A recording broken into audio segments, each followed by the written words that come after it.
District Court Exercise 26. Ready? Start.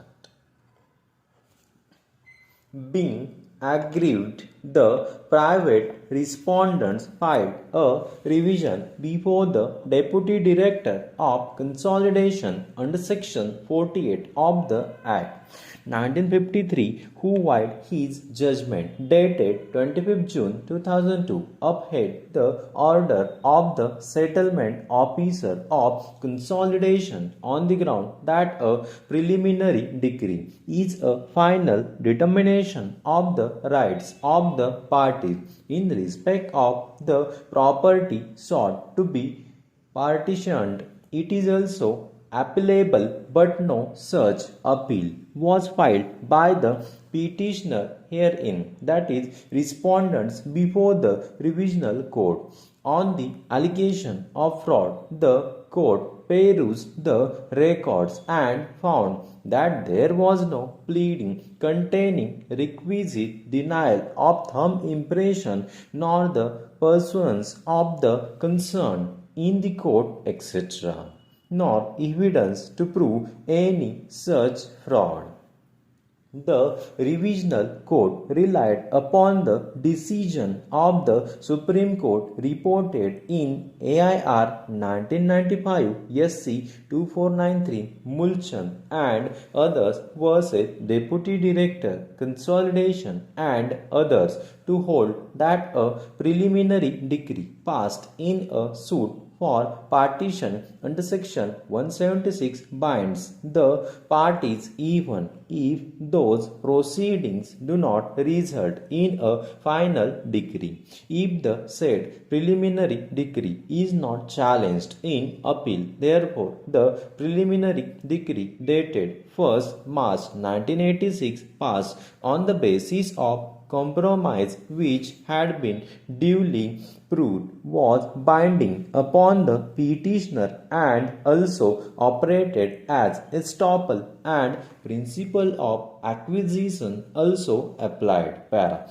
The contention of learned counsel for petitioner is that no such compromise was entered into with the private respondents and he had no knowledge whatsoever about the said preliminary decree. Once the suit abated, the preliminary decree could not have been appealed as any proceedings could only take place before the consolidation authorities. Plea of fraud was taken before the consolidation authorities, which was found to be correct by the settlement officer consolidation, and rightly so. There was no reason for the petitioner to enter into a compromise relinquishing 1/3 share and accepting 1/6 share of the holding, but the revisional court, without appreciating these aspects of the matter, has erred on fact and law in upturning the judgment of the settlement officer of consolidation, causing prejudice to the petitioner. Para. Sri V.K. Singh, learned counsel appearing for private respondent, has relied upon the decision of the Supreme Court in the case of Mulchan to contend that preliminary decree prepared in regular suit under section 176 for partition or division of share which had not been appealed was binding upon the parties and had to be given effect in consolidation proceedings between the parties. Therefore, the revisional court had adopted a correct approach in deciding the matter. He contended that there was no pleading whatsoever of fraud, nor was it ever proved on the question of variance of share contrary to what the petitioner was legally entitled, the pedigree being admitted to the parties. He placed reliance upon the judgment of this court report in Srimati Manaraji versus Deputy Director of Consolidation and others 2010 ADJ 249 para. On a bare perusal of the order of Provisional Court, it is found that it has considered relevant aspects of the matter and issues involved.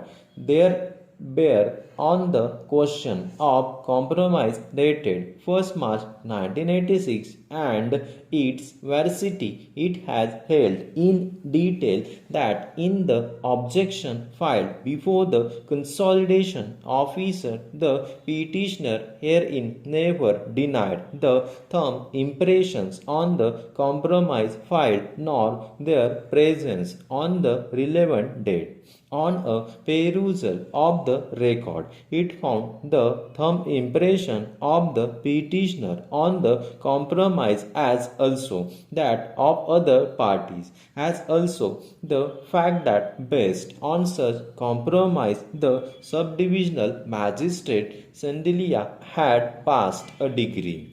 It also found that thumb impression of the petitioner had been verified by his advocate just as those of other parties had been verified by their counsel, and at the back of the compromise the court of subdivisional magistrate concerned had made his endorsement and signature. Therefore, it found the contention of the petitioner herein that no such compromise was presented before the preceding officer to be factually incorrect. Thank you.